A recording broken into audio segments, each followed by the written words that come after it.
All right, I think it's time to start whatever we're going to start today. This is probably going to be the weirdest of our days of discussing some part of game design. We are going to play two very different games, and then we're going to talk about a book series that is very different as well.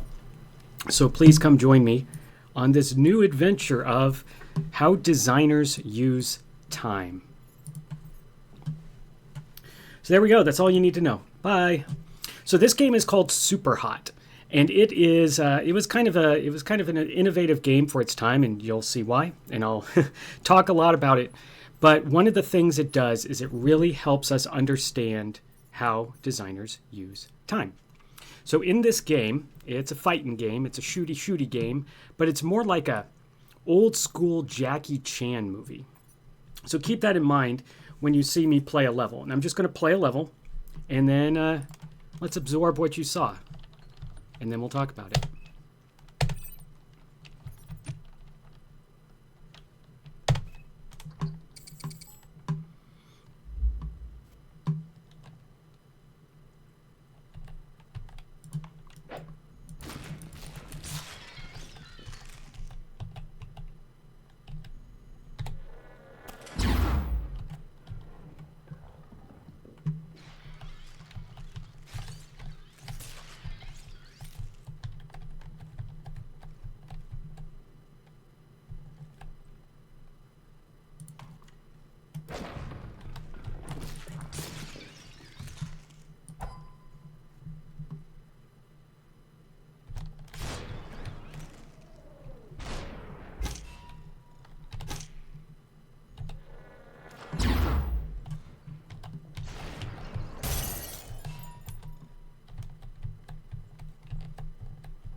Oh, this is a pickle.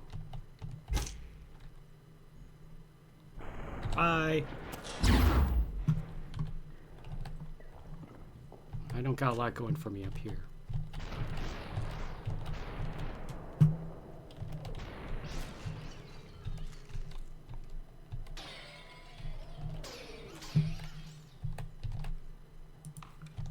Fear my paintbrush.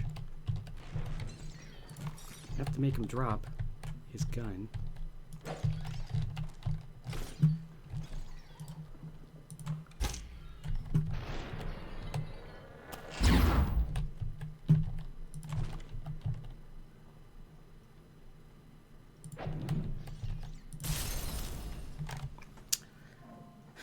What the heck did we just see?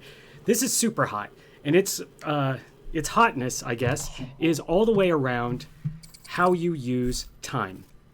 Time only moves when you move. So if you stay still, nothing's going to really happen. And as soon as you move, the whole world moves at the exact same speed that you do. Let's play another level.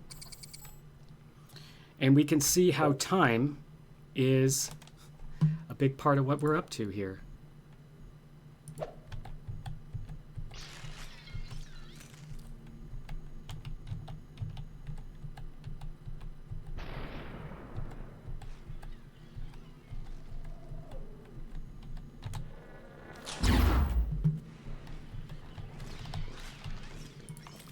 Of course, it wouldn't be a game like this without magic powers. But you can see what I mean about being a Jackie Chan movie.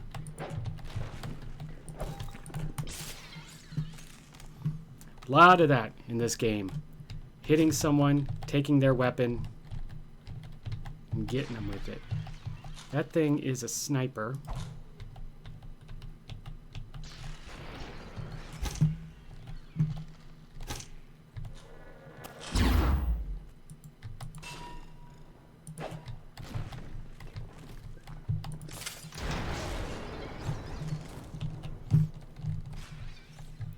It's also probably the most violent game I'm going to do for one of these presentations. So that guy there Not that guy, but you'll hear that guy coming. Or maybe not. So these levels go pretty fast, and that's good because I want to talk a little bit about our subject and not just walk around in slow motion. So what you're seeing here, by the way, is one of the coolest parts of this. This is the same level done at full speed. If I was playing this game in another, say, shooter, this is the speed at which these events would occur. For instance, throwing, 3 bottles in quick succession at the sword guy, and then, of course, the infamous drop your shotgun, shoot you with it. So all these things are happening at, ludicrous speed. And I talked about, in the Tuesday version of this, I kind of went over the same things.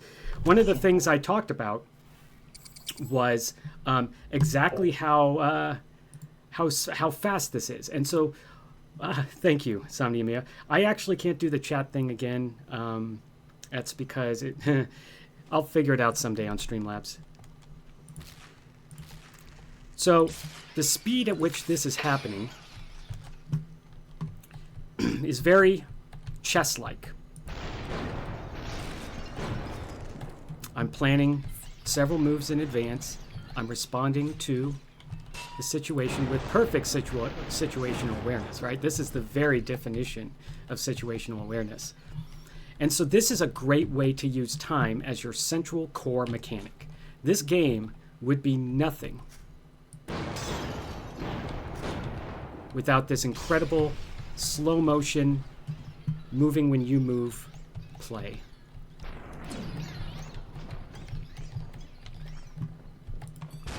Eat Bunsen burner. Eat CD. Oh, I got him in the neck.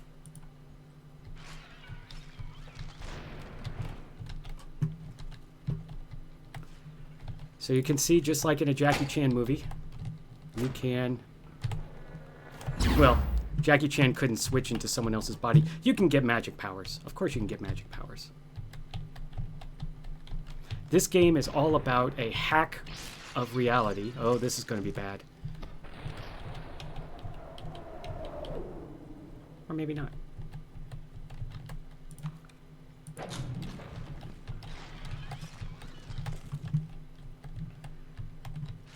And you can see how I'm using a little bit of time to try and get my bearings. And I don't have all the time in the world, but I got plenty of time. You can see I need to cycle my weapon. That's the crosshairs in the middle. But I can also do some razzle-dazzle like this. So this game is all about these moments. I got here before the bullets did. Again, what's going on? So with time as the core mechanic, the thing around which the game is entirely made of, we can see here that moving at super slow speed, like Quicksilver in one of those movies. Oh no, copyright strike. I'm just kidding. I didn't do any music. Just like Quicksilver in those movies. Look at how we're racing for the crowbar. Buddy, I'm infinitely fast. I'm not going to get into the story, but by golly, this game has quite the dystopian mind... I don't know what to call it. Mind-blowing, I guess, premise behind it. It involves computer hacking, which is why you see that stuff. But, boy, that's not really what this is about.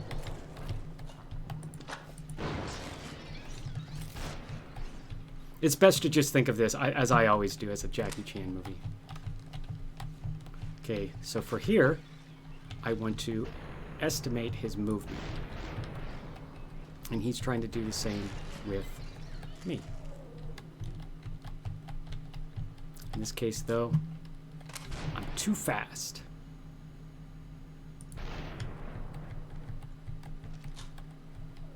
We both missed. Oh, no, I didn't miss. I never miss. This is a little graphical glitch with this particular level. Yes, I've played this game a bunch. And its predecessor. So when these games came out, it was quite the, I guess the right word is sensation. It really was. At least among the indie community, as something that is very fresh. Instead of a shooter being about pure speed,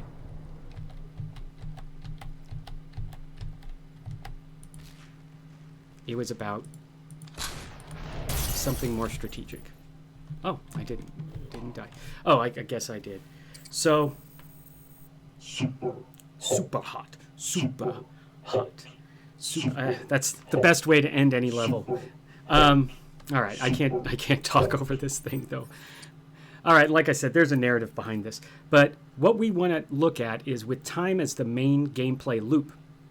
Progression is based on your knowledge, not upon like level ups, not like you gain experience, not like you get gold and you spend it. In this game, the only fuel you have is your own knowledge. So here's something to ask yourself. What is time? I mean, I love a philosophical discussion, but this is actually a purposeful question.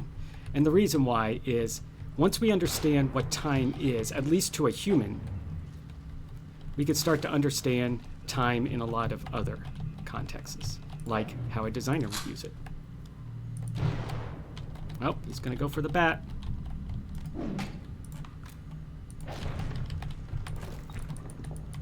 Now I have a bat.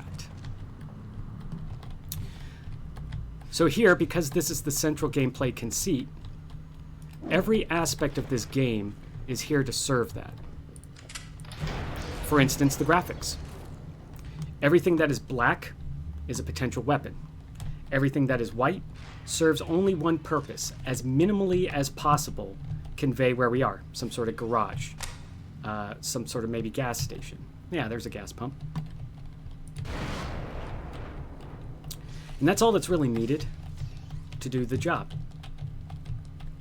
Why?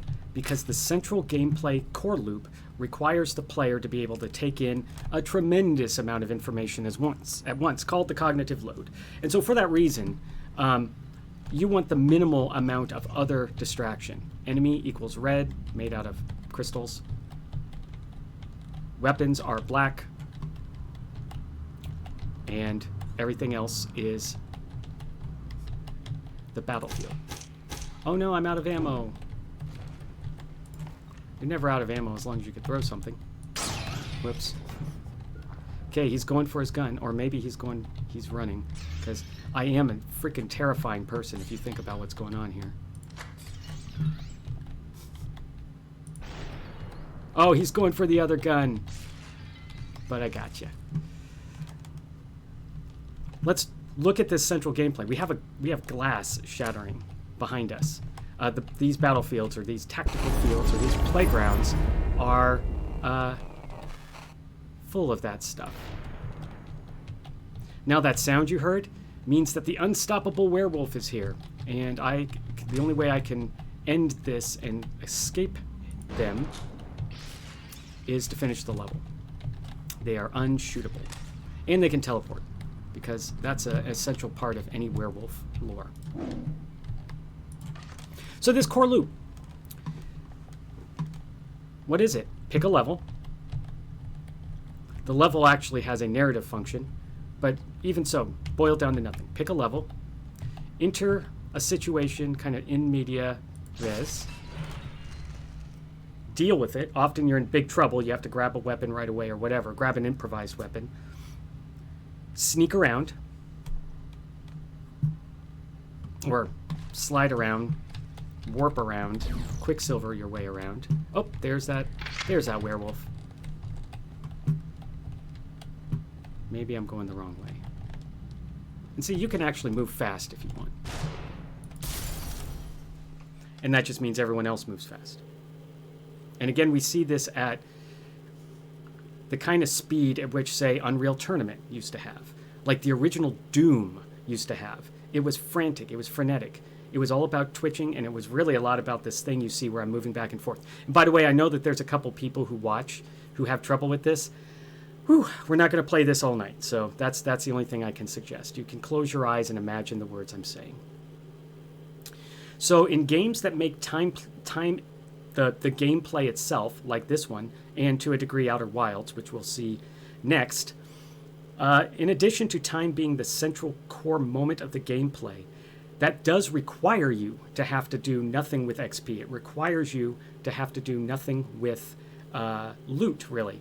And the reason why is if time is your central conceit, then you don't want anything that feels permanent except for what's in the player's mind. So think of Majora's Mask. It's on a 72-hour cycle. And think about all the things that happen during that cycle and don't happen during that cycle. And that's a central piece of the game's loop.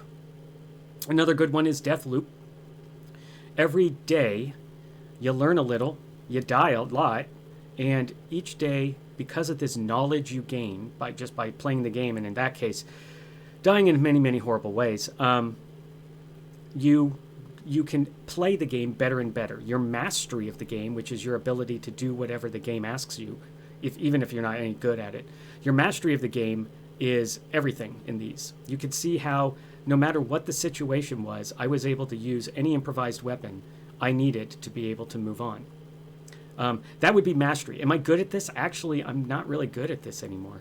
I used to be much more absurdly good at this back when it came out. And that's not a flex. That's just showing that mastery, I clearly have mastered this game as far as the gameplay loop goes. I mean, again, like, just watch this. But what I have not done, perhaps, is become a master, which is a different thing. A master is someone who not only can do all the things the game asks of you, but you can do it to a degree where everything is trivialized. And what's interesting is that's when you lose a player. So when a player has figured everything out, has done all the things, and has gotten really good at it, they're done. They've completed the game in their mind. Now, in the case of cozy games, you have an opportunity to kind of keep them in the loop through a lot of other ways. And one of them is the Animal Crossing way, which also uses time as a mechanic, which we'll talk about. This is a good time for the introductions. So my name is Sojourner, also known as Steve Williams. I am the game designer for Pietrap Studios, where you are right now. As the game designer, I have to say super a lot. As the game designer, I am designing games. And when I design the game, I like to think about things in game design. Who am I designing a game for? It is Pietrap Studios. And Pietrap Studios is a art outsourcing studio. That's their main gig. They're very good at it. A lot of years of experience. But they also have some co-development, and in my case, a game studio. And I'm there to kind of pull the cart, push the cart, whatever the game needs. Technical stuff, game balance stuff, interpretive dance. That's my job there. However, the job is what? Well, the game is Forage Friends. Oh my goodness, I've been looking at the word forest too much today. The game is Forage Friends. It's a cozy, visual novel type-esque game with a core loop that involves grabbing loot during walks. And these are real healthful walks. We want you to actually get out of the house or in whatever way you're physically capable of. Enjoy the game. And you get loot for that, and you can use that loot to garden. You can use what you garden to make gifts, and you can give your gifts to your beloved companions or your beliked companions or just companions you first met. And these companions each have I'm not going to say the number because I don't know if our community person wants to say the number, but it's a lot of chapters, a lot of walks, a lot of opportunities to learn about these companions. So it's a rad game. I'm very honored to be on it. We're scrappy, we're small, couple writers, a game designer, some other secret sauce. We're doing the job though. So in addition to learning a little bit about Pietrap and about me, I have in addition to being the game designer, I have 20 years of experience. So what I am not going to do for you today is teach you game design. I'm going to talk about it. I'm going to talk about it at a very high level, one that involves a decent amount of knowledge. One of my favorite things is how the music changes when you move.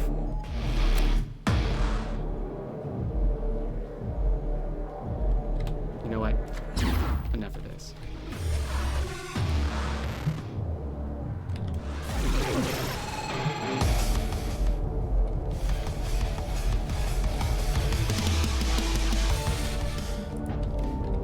I'm also not going to tell you what every designer thinks.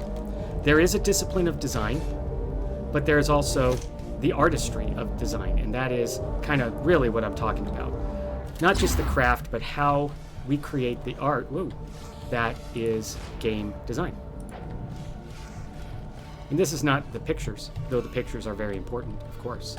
This is how we think about games, how we use what we think about games to build games based upon math. Nice try, buddy. Based upon math and modeling and metaphors, and using what we learned from all that to make the game better and better. That's the 4 M's. You might hear me break out into them. So I'm also not going to... whoa. All right, katana guy, let's do it.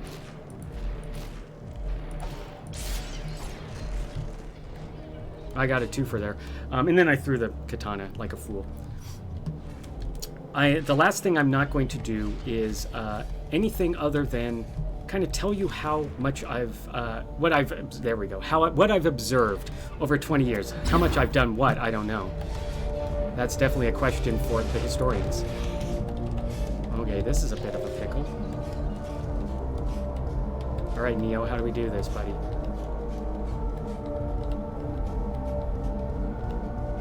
Are any of these gonna hit me? Booyah! Take that, Isaac Newton. And watch those big guys go by. Over 20 years, I've kind of learned a lot about game design, and I'm trying to codify it here by these topics, which tonight is how designers use time. I mean, here it is. You see it. Game over. We're done. Go away. Just kidding. Boy, do I have a lot more to say on this topic. So I have 8 points to cover tonight, and if I can get through them, we've succeeded. Look at you, Spiky boy.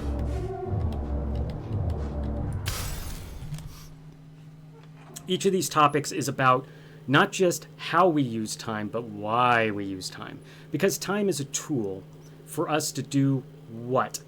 Come on, everyone, you know this one. What does a game designer do? A game designer is a person who has an experience in their head, and they would like you to have that exact same experience, or at least something as close to it as they can achieve. And that's it. That's the job. Have an experience, desire to give it to someone else, find the way to do it. So I use this kind of glib definition, but it is the thing that motivates me on a daily basis, is what am I actually trying to achieve as a game designer, other than gainful employment for enough money to eat and get medical care and all the other things. But the craft of it, the art of it, and the science of it is really what gets me up. 20 years. I mean, 20 years. Every time I think about that, this is the year, by the way, 20. So, for this reason, what I do hope we get out of it is a kind of a coherent tale about what we're trying to achieve here. With SuperHot, they are trying to achieve this core of time only moves when you move. All other gameplay flows from it. That's how we know it's the core mechanic. I've said this, but I'm trying to reiterate it in a nicer, prettier way.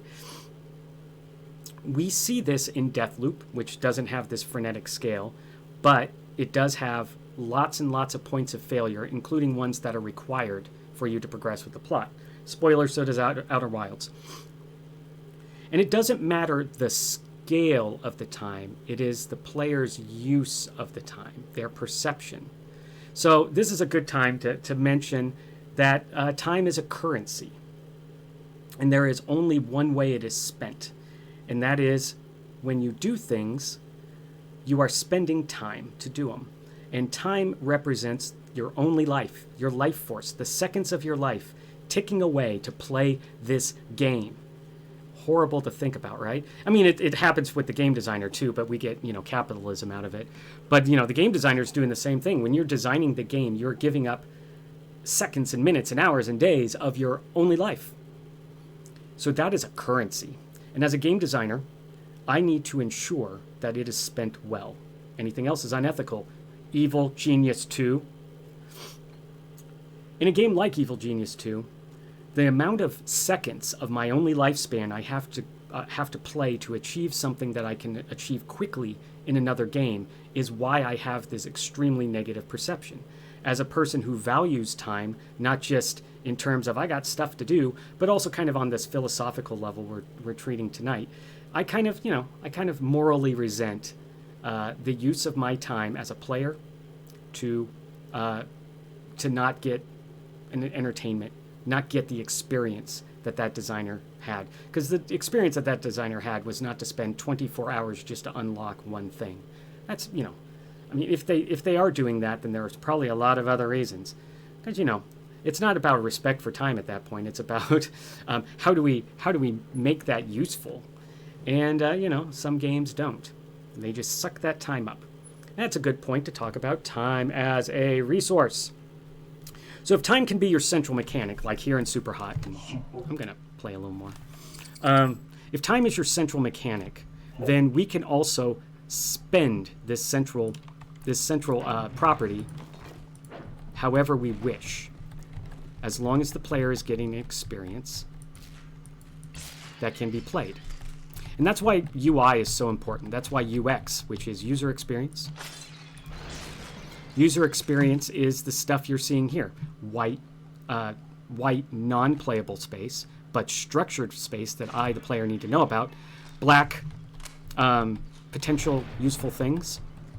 Red streams behind bullets, even though that's definitely not how they work, even at super speed. You can see he tried to lead me there, just like I need to lead him. That's a deer hunting term. Bye. Nice try, buddy. Of course, I still have bullets to deal with.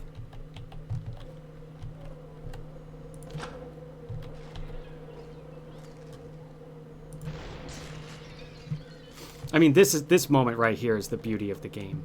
Bullets whizzing past you, no chance at all of hitting you. Ragdolling happening everywhere. All the messaging, all of the way that this is working out is the core concept.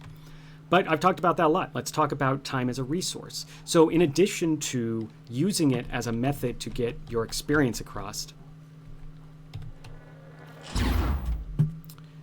we also can use it as a thing to spend, an expendable, consumable resource.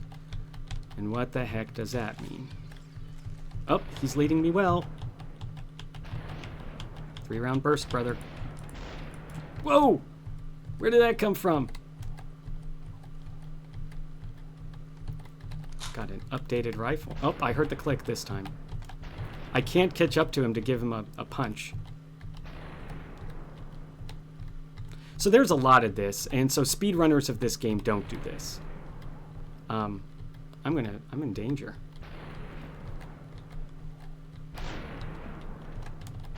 Give it up, buddy. I was going to say, I don't know how I'm going to get out of this. Time is a resource, right? So is time a resource here? Am I expending time to get something I need? Like, for instance, is time gold here? Am I spending time? Well, I mean, I'm spending time, right? This is a pastime. But what I mean by that is a second in this game something I'm expending? Not really. I mean, definitely not. I don't get any benefit for moving slow, for moving fast. There's no point at which I can say, okay, move twice the speed, and in exchange, the queen gets kidnapped, or whatever ridiculous thing games do nowadays. Good job, me. Now let's just do that. But we do have games in which time is a resource. Pikmin. The Pikmin series is a great example. You have to manage your in-game days. You have to manage them very carefully. Stardew Valley is another great place where your time is a resource. It ticks along. In Pikmin, it ticks along, and you have only so many, ticks of the clock. I loved watching that. You have only so many ticks of the clock to get your work done, and it's always too few. So both in Pikmin and Stardew Valley, you have to expend time, not as a thing that you are getting mastery from, like here, and it's not a thing where you are getting a non-tangible benefit. You are exactly doing that in Stardew and in Pikmin to achieve some sort of goals. That's how you spend it, as opposed to SuperHot, where it's not spent, This is so hilarious. We can watch this all day. It's not spent. This is where it's used. So the way to think about it is, let's do this one. I don't remember this one. So the key to the key to seeing that happen, how do you spot this, is if you have a time limit. I remember this one. Who goes first? Do you go first? Do I go first? It's sword guy that's going to be the problem, because when thorny guys get killed, they shoot their thorns, like you would. This is all based upon a Disney movie. Thank you, bullet guy. That's what I was trying to achieve. I am choosing a button. Oh, that's right, because the bullets come flying back at them because of the new rules here. Or is it?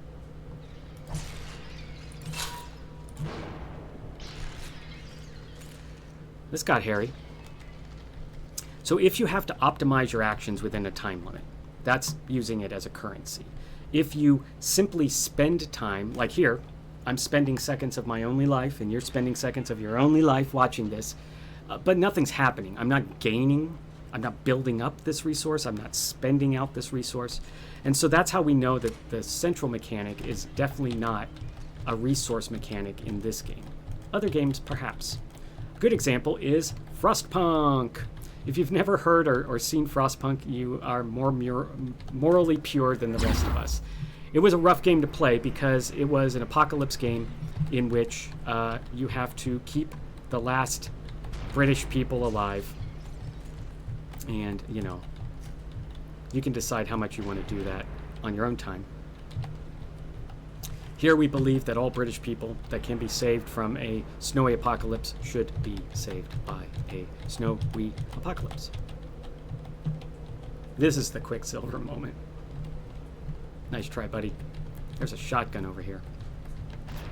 So if time is not expended within a limited number of turns, basically, and remember, every millisecond can be a turn in a game, like in an action game. Every game is turn-based. So if you have to optimize your number of actions, I can only plant crops between this hour and this hour, therefore I'm not going to do this other thing that I could do at any time. Great example of optimizing your actions.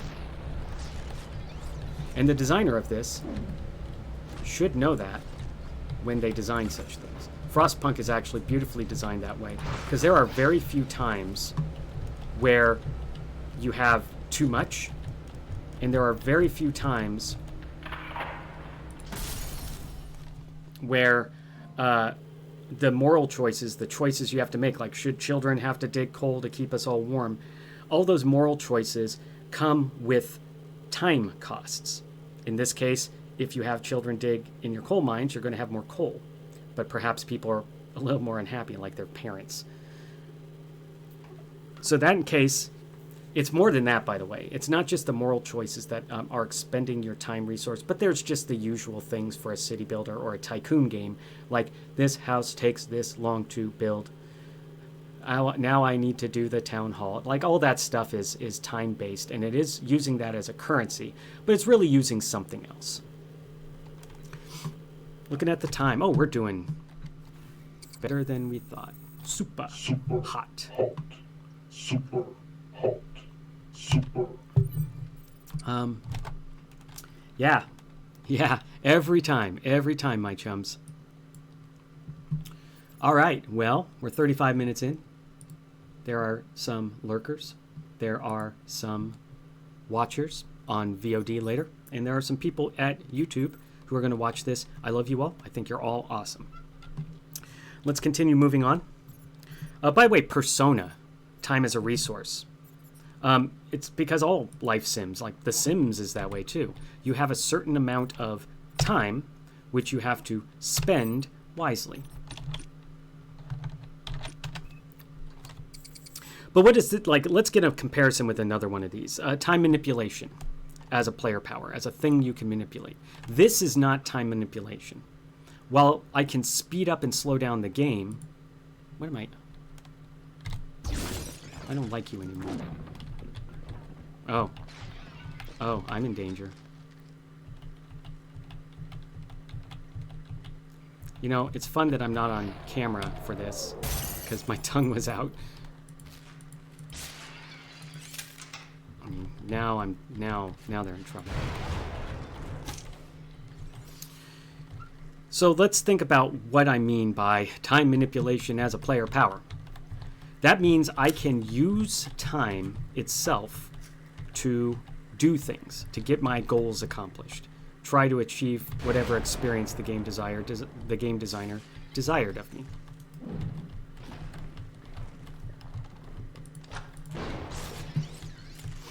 So an example is the entropy center. You can rewind objects in time to solve puzzles. Like you can rewind a bridge part to recreate a bridge. Most of you should be thinking of also Braid.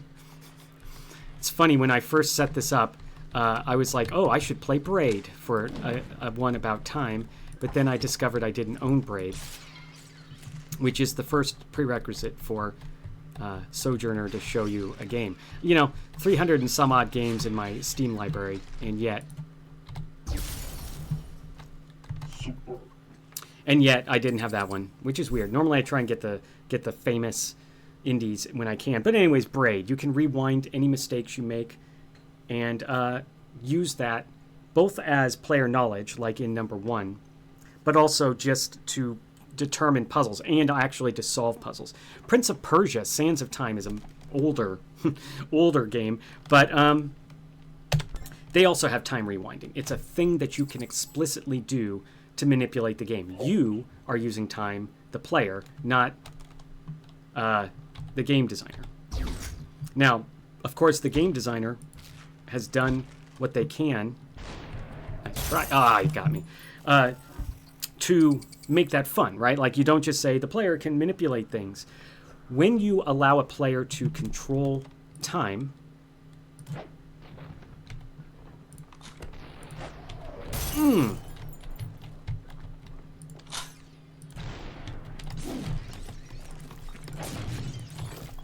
yeah, that one made me mad.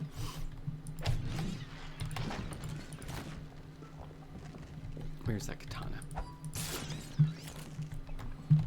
Yeah, that made me mad. Got my blood up, as the deer hunters would say. I'm just going to use deer hunters for all people who are violent, because they are, you know, they're low-hanging fruit. I don't think anyone cares for the deer hunter lobby, and they know that they shoot things. And in fact, they also move in this slow motion. We are going to talk about perception of time also, but let's stay in with manipulation of time for just a second.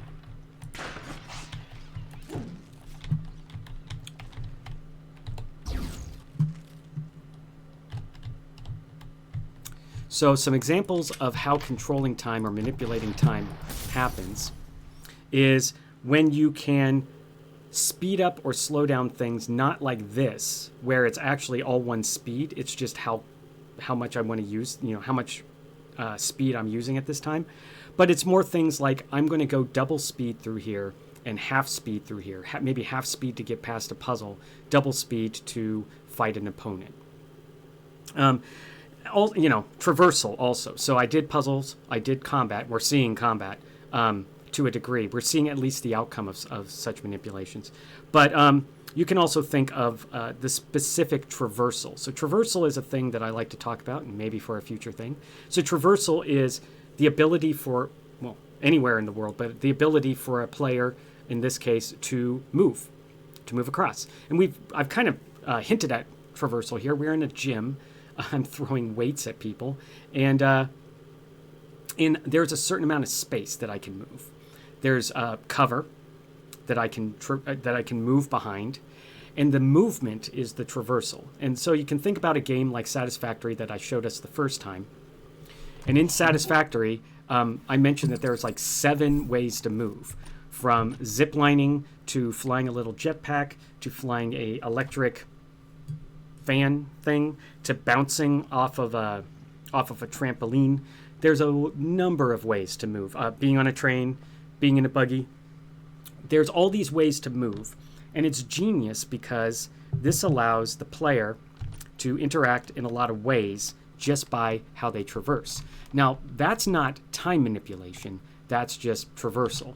But you can think about traversal when you see me teleport. Now, again, this is not a game specifically about time manipulation, but when you see me do that teleport forward or switch bodies with each other, that's an example of traversal. Oh, I thought that was going to happen. That was an example of traversal being the point. Yeah, so this is one where he's armored everywhere except for his leg. It's like the Achilles of red crystal people. Oh, however, you got shot in your Achilles heel by your friend. So like that. That was definitely a traversal moment. And a lot of games have that.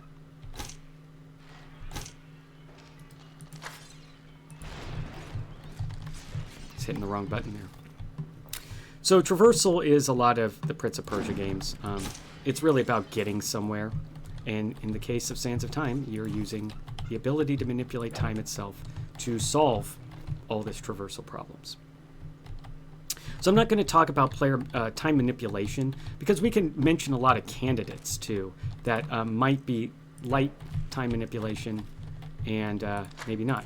Like for instance, if I'm playing a grand strategy game, there is definitely not a 1 second to 1 second rate. And in fact, the whole point of the game is to speed up and slow down time. Slow it down when you need to make decisions. Speed it up when you're waiting to play. So that's a form of time manipulation, and it is a form of player power. But that's not explicitly how you play the game. So this gets into the hair-splitting stuff that I didn't really want to get into. So I want to move into, instead, dynamic world state over time. So this is where I'm supposed to switch over to Outer Wilds. I'm going to talk around it for just a second before I switch because Outer Wilds has like 50 splash screens and you can't bypass them. So once I go down that hole, I don't do my commercials here. So once I go down that hole, I'm actually going to do my David Brin discussion. So we're not going to do China Meowville because David Brin has the perfect example of how time works in a book, but it involves time scales, time manipulation to a degree. All the things. So I'm just going to put an idea in your mind, though, before I go on the Brin tangent. When I say dynamic world state over time, what does that mean? Does it mean I'm breaking glass? Or does it mean a spaceship arrives 15 minutes after the game begins and lands and sends out aliens, right? One of those definitely is a dynamic world state, and the other one is just a destructible world, which, both have their merits. But when I think about dynamic world state, the best example and the reason why we're going to see Outer Wilds is the fact that so many of its planets have dynamic world states before, spoiler, the supernova happens. And by the way, the supernova happening is a narrative device, so we're going to come right back to it on number 5, which is time as a narrative device. So dynamic world state over time is our subject. So I want you to think about that while I do the BRB razzle dazzle, and I'm going to voice over that while I'm doing the switch because I can't stress enough. They really like their splash screens over at Annapurna, and good on them. They have things to say, but I am here to say some things too. So like I said, I'm going to put the BRB up. I'm going to switch games. And along the way, I'm going to talk a little bit about David Brin's Uplift series. If you know, you know, by the way. I hope you do. I hope some of you do. The Uplift series is old, but very special. And I'll tell you why. All right. I got to hit the right set of buttons here. So let's put the B right back up. And like I said, I'm going to talk to you while this happens because I get lonely in here in my personal panopticon. Now, I'm just doing the business over here. David Brin, once upon a time, one of the most famous speculative fiction authors ever. And, it's 20 years, 30 years later. But while he was in his prime, he wrote a number of book series and books that really had time as an underpinning to it. And so I want to talk a little bit about the Uplift series while we wait for all this to happen. You might hear some very, you know what, I can just handle this. There is some music that has to play apparently, even though I've turned off the music. So, and it's during some of the splash screens. We don't want that business. So in David Brin's Uplift series, we start to see over time, as he explains it, this realm, this world of this galaxy, this universe of squabbling aliens, humans trying to survive, and their chimpanzee and dolphin buddies who are smart and, you know, in it to win it, just like the humans. So I'm not going to get into all the reasons why, but what I'm going for here is this is a very small scale. This is not, you know, this is not some sort of millennia, or is it? You see, the central conceit of the Uplift series is you can and should uplift potentially intelligent species on your own planet.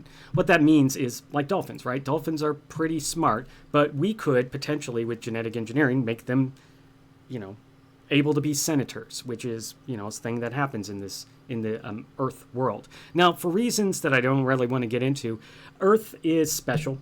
The humans are special, and because they're special, everyone hates them. And who hates them is all the alien races. And the reason why there are all these alien races is every single one of them was uplifted from a previous race, all the way back, these giant lineages. And, you know, humans didn't have that. So they hate them. Or at the very least, they think of them as upstarts, newbies. So let's talk to this guy. We've talked to Slate before, and he's just saying what he always says. However, you can say some interesting things. Like, you're lucky I'm in a time loop because otherwise I'd be super dead. We're not starting at the beginning. And our person has been dead a few times. So I'm going to slowly move around while I talk about David Brin a little bit more. So all these aliens, they have client races, which are folks that they're uplifting. And normally they're done being uplifted and they're just, you know, servants. And there are institutions. And the biggest and most important of them all is the library. And the library has been in existence for several billion years. Suddenly the time scale, boop, from one end, which is, hey, dolphins are talking to us, to the other end, before some solar systems were made.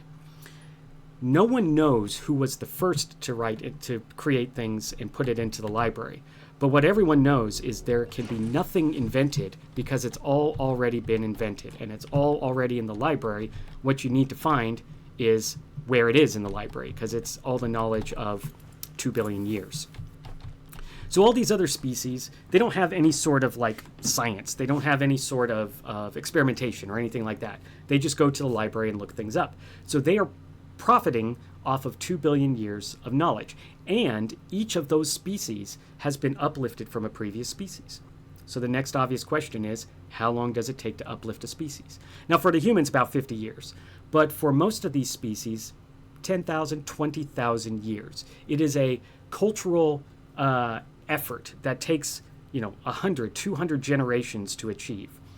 And for this reason, there's this economy of intelligence. And that's why another reason why the humans are ill-regarded, because they just came on the scene and they've already got 2 client races. However, the chimpanzees and the dolphins are rad, and that's why the humans love them. So in one of the very first books, we see this library and these ancient species versus the humans. They go into this, they try to get into the sun. The book is named Sundiver. And they believe that maybe there might be living things in there. Well, the library says there is definitely not anything living in there. And more importantly, the people, the aliens who let me remember how to fly in this. The aliens themselves have, records that say that there could be nothing, but the aliens themselves have tools, devices, things that tell them, more sensory information than humans can ever think of. So they've got all the cards, and all the cards say that there's nothing living in the sun. And sure enough, the humans find stuff living in the sun, And it turns out it is one of the representatives of the library from one of the species that really hates the humans, and they are using their power of technology and such to create the illusion that there are beings in the sun. And the reason why they're doing it is because they want to, discredit the humans because they keep inventing things, and the library doesn't say that they exist. And that's no bueno. So the book culminates in, a chimpanzee and a human getting together, solving the mystery, and instead, making them look foolish. Egg on their face rather than egg on our face. And that's what a lot of these books are about. There's 7 Uplift series, and a lot of them are about the scrappy humans and often about the scrappy dolphins. Startide Rising, which was his second book in this series, was a dolphin crew. There was 2 humans, and they were like super spies. I don't want to get into that. And they basically said, do what you need to do, dolphins, because we're just going to follow your lead, which no other species in the galaxy would even in concept for. In the Uplift War, it's chimpanzees, because all the humans were taken, versus intergalactic overly religious ducks. I don't know how to describe them. And the chimpanzees win. Why? Because we're scrappy and smart, and they use the library. So that's the central message. And it is an interesting message because it's it's telling a different story than you would expect, which is not that science is going to save us, but it's more like science is a thing that is useful, but maybe you should try different things and not just do one thing. So that's good stuff. We like that sort of thing. So here in Outer Wilds, we're not talking about time now. We're just talking about weird things going on. Giant jellyfish in the sky, a planet that's deep inside a gas giant. I just wanted to show you that. Well, you know what? Let's land, and I'll show you what happens on the surface. So this has nothing to do with time, except it does because of the cycles that happen on this planet. This is a great example of a dynamic world state over time. And this is in the very short scale. If you don't know, in Outer Wilds, the sun goes supernova every 22 minutes of real time. And so that's interesting, to put it mildly. And because it's so interesting, I'm trying to remember my controls. Down thrust, that's what I want. And then up thrust at some point. Oh, whoops, wrong button. So in each of the books, the scrappy humans use their minds and their ability to invent and study new things against these overwhelming powers. And by the way, they ally up against the humans. And there's only like one other species that's helping them. And they're intergalactic tricksters. So, we can't win for losing on that one. But the humans fend off everyone. And in fact, they discover a big secret behind all of these things. And, that's your book. For the life of me, I cannot remember how to land on this thing. This is supposed to be like that. I just hit the down thrust until I don't thrust no more. But while we're chasing this, you know what? Let's not do this. There's a ton of worlds. But that's the thing. The thing is, there is an ocean on top of this planet. Maybe this will work. I'm trying to figure out. Okay, this is the dynamic cycle that's keeping me from landing easily. You can see the arrow showing you where it's going. I don't remember enough about how to operate this machine. So here's what we're going to do. We're going to leave. We're going to go look at another planet because we need to see the sun. So we're still in the gas giant, but we came out of the water. And now we're out of the gas giant. And now we can see a bunch of other planets. We're looking for a place called Brittle Hollow. We're going to head that way. But I want you to observe the sun every chance you get. The sun is already kind of interesting. It's got some yellow spots and some orange spots, and the orange spots seem to be outnumbering the yellow spots. Let's see if that remains. Let's see what happens. Because I've already told you that the sun's going to go supernova. Can we see it happen? Boy, howdy can we. So these are the Hourglass Twins, which last stream, I apologize. These are the ones I thought were... Oh, no, wait, is that Brittle Hollow? Yeah, okay. I thought it was the Hourglass Twins, and that is not true. It's this planet. And we're going to go look at this planet because this planet typifies dynamic world state over time. So Brittle Hollow has a black hole inside it. That's kind of cool. But is that good for the surface? No. And so there's this whole story in the game about there's this species called the Nomai, and they were here, and they did some tech stuff, and now the sun goes supernova every 22 minutes. But does it? Not for everyone, but definitely for you. And definitely for these worlds. So questions, concerns, it's a mystery, you figure it out. But along the way, you have to survive these ridiculous moons and planets. And here we have Brittle Hollow, which over the next bunch of minutes, we're going to just kind of orbit and watch. Let's watch that meteor come in. What's going to happen? Boom! So these meteors are hitting. So far, they're not penetrating the crust because you can see it has several layers. But as long as meteors keep hitting, we're going to keep getting exposed to this guy. This beast. And that is a black hole inside. And yeah, if you get too close, it's going to suck you in. In fact, it's already doing that to a degree. So Brittle Hollow, as befits the name, will slowly but surely break apart over this 22-minute cycle. Boom, we just lost a big chunk of the planet. And this is a way to show a lot of things, but what they're trying to achieve here is to show, cripes and Ellie. What they're trying to achieve here is there's a narrative reason why that black hole is there. There's a narrative reason why it's tied, at least in this presentation, to the sun, which we can see is maybe slightly darker. Maybe. It's up for you to decide at this point.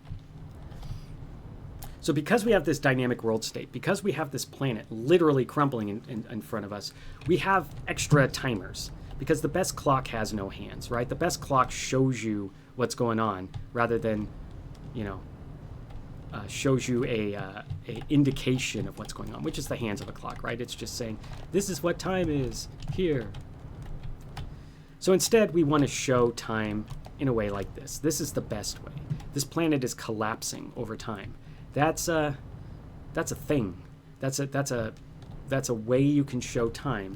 And more importantly, it's a way you can show progress, which is the word I was searching for a second ago. And by that, I mean, we can also see by the collapse of this planet ways to, one, interact with the planet, like that stuff on the pole, but also we've gained a little bit of mastery over the game. We've gained some knowledge, which we're going to lose when we die, right? When you die in a video game, you forget everything in the video game. Of course not.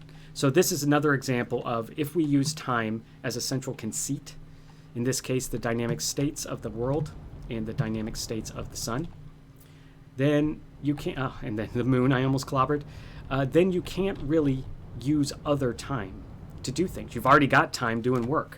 And so the dynamic world state of this Brittle Hollow and the dynamic world state of the sun causes us to focus on that. That's why it's the time. It's why it's the clock. And the first couple times you play this, unless I have spoiled you, you're like, what the heck is going on here, friends? And then the thing happens. The sun explodes, which we're going to see. And you're like, okay, that's a thing. And then you realize you're in a time loop. So we've died like 5 times, mostly in the last stream session where I was practicing all this. And, that's a thing too. So we're going to watch Brittle Hollow slowly collapse and that sun slowly change form as we orbit painfully. Okay, let's just stay like this for a little bit. I'm going to have to keep doing that. So why? Why do we want to change the world state over real time? What does that get us? What does that get the game designer? What does it get the player? So remember, the game designer has an experience that they wish you to have. And they're trying to use whatever tools they have available, or that they can come up with, that they can dream of and imagine, to be able to give you that experience. In this case, they're telling a story. Yipes! This black hole. It's a lively one. It wants me inside. Because of the experience of the story, the narrative that these designer, I'm just using it as a singular to indicate a discipline. The designer of this game wanted us to focus on the dynamic world state as clues as to what's going on, because this is a giant mystery, and more importantly, you're getting interrupted and reset every 22 minutes, which can be very, very annoying. By the way, how the heck did they choose 22 minutes? Do you think they woke up one day and they're like, 22 minutes, that's the right number? Do you think QA might have had something to do with that? What if it was 20 minutes? What if it was 40 minutes? Both of those carry some potential, but they also carry a cost to that experience that the designer wishes you to have. I'm guessing that they started with 20 minutes, they play tested, and they're like, okay, we can't get enough done per loop, therefore, let's go 22 minutes. So Brittle Hollow is really got a hole where the black hole is now. The sun is much darker than it was, angry orange. And you'll see that there's lots and lots of solar flares, and there's lots and lots of solar prominences. That's the arc-shaped things, and those little things shooting out of it. So the sun is doing some business, approaching its own end. And as a savvy player, we can kind of keep an eye on it. And as a really savvy player, we can literally use it to tell time. And, that's mastery. That's knowledge you have gained. So why do this? You could say, oh, it's an experience that they wish you to have. And you can also say, hey, this is how I'm going to tell this story. But what does it make the player do? Because you could say, I'm going to tell a story and I'm going to cause a planet to collapse. Great. Why? And not just why for you, but why for the player? What does that do for the experience that you wish for them to have? And in this case, you have to adapt. If you land on Brittle Hollow, which I'm too terrified to do, I'm kidding, I just didn't want to do it this time, because I want to keep an eye on the sun. When you land on Brittle Hollow, you have to deal with the fact that the planet's collapsing around you. You have to deal with the fact that you could fall and die at any time, and then have to restart this whole loop that you didn't even get 22 seconds through. Oh, look at those angry, angry dark spots. That is not a sun that's happy to see us. And you'll notice that Brittle Hollow is sporting some big holes now. So because you have to adapt to this evolving environment, because you can use the information about this evolving environment, you are getting a pretty darn good experience, or at least some form of clock without hands. So because you have to adapt, the question then becomes, what are you trying to achieve by adapting? For instance, can you prevent the destruction of Brittle Hollow? Well, what if you can collect 3 keys and then you can prevent the destruction of Brittle Hollow? That is you adapting to an environment, but also using that environment as a tool in your adaptation to achieve your goals. So Ash Twin, there's another star or another moon here. It was the one I mistook for Brittle Hollow. Ember Twin, its twin, was the one I mistook for Brittle Hollow. But they also have evolving state over time. I really don't like this autopilot. It's just like Kerbal Space Program. It's just a lively one that really wants you to be scared as it approaches. Keep an eye on that black hole, because it's keeping an eye on us. But really, I want to try and see if I can get the hollow and the sun in view, because you're starting to see there's giant chunks taken out of this. And luckily for you, the major gameplay spot is going to be untouched until the supernova, because that's just gameplay reasons. That may not even have anything to do with the experience the designer wishes you to have. So with the example of Ash Twin, it is a moon that is constantly dumping its ash, its sand, into the other moon, Ember Hollow, or Ember Twin.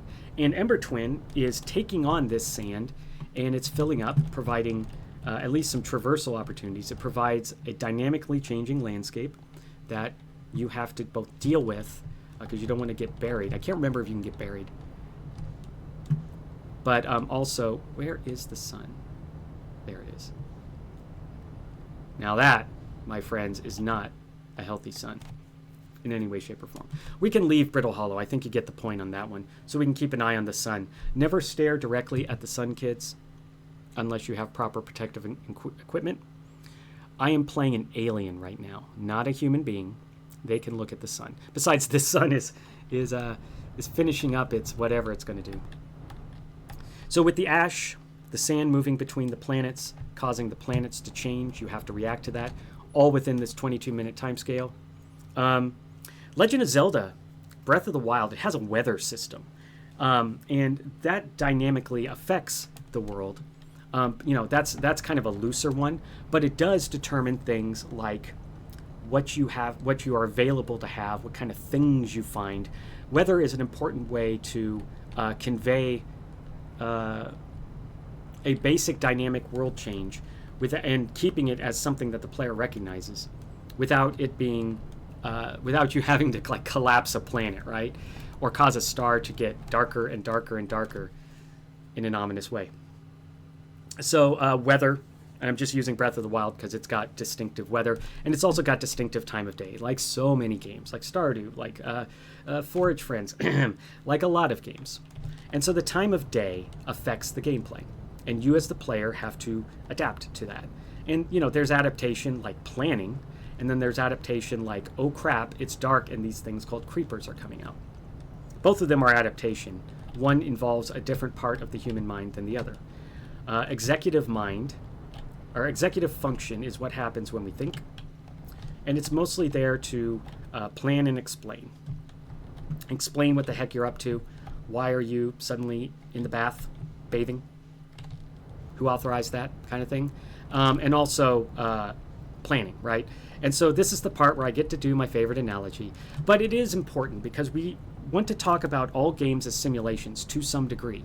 At the very least, they're trying to present some form of reality that we can all recognize. And even though none of us have ever experienced a sun going supernova, hopefully, and none of us have ever dealt with a black hole in the middle of a planet, hopefully, though I'm going to use this as a David Brin reference next, we can grok it. We can understand what's going on. We can see with the evidence of our eyes this sun getting in a sick state, and we know through basic osmosis and basic education what a supernova is, that stars can implode and then explode and cause considerable excitement among nerdy astronomers and people who sit in their backyards shivering looking through telescopes.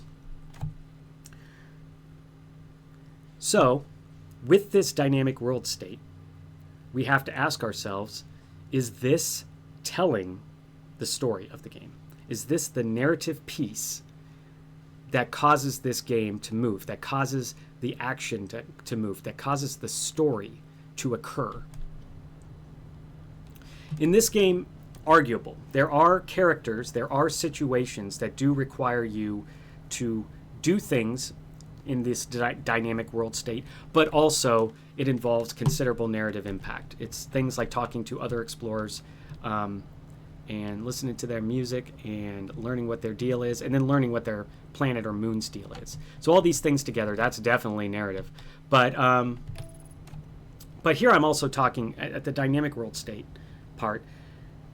It can be part of the narrative. Brittle Hollow can be part of the narrative. By the way, look at how, that's worse than Swiss cheese. It's worse than a sponge. I'm out of analogies. So let's talk about time as a narrative device then. So if this is part of the narrative to have the planet collapse around a black hole, and by the way, that is a big part of the narrative. Why this thing is collapsing inside a black hole or into a black hole is, the second question you should ask. The first question is, what the hell is a black hole doing inside a moon, inside a planet, whatever you want to define these as? And what, if anything, does it have to do with this sun that's also doing a lively thing at about the same time that this thing collapses? Narrative. Oh, what's going on there?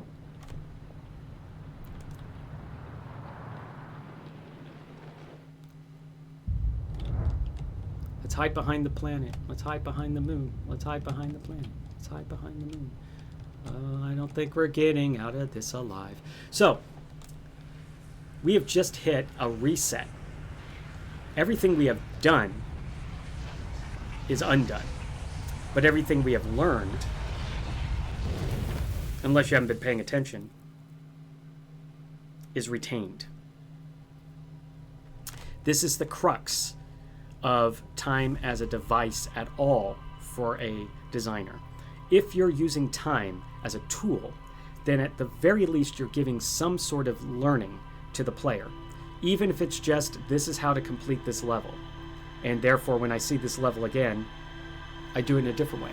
This is kind of a cool thing. There's an alien. It's kind of going through your memories of what happened the last loop. And by the way, it's a passive way for you to review. Even though it's rapid fire images, it's real images from your last 22 minutes. And so if you're savvy and smart, you can definitely watch them and see if there's anything that you learned caught. It's like, scrubbing through a YouTube video or something, scrubbing through the VOD that's going to have 100 people watching it, etc. So if we talk to Slade again, he's going to say the exact same thing he said every loop. And these two were the only options. And now we have a third option. The sun's going to go to supernova, by the way. And yeah, and so the sun is indeed going to go supernova in their learning, but it's like a million years in the future.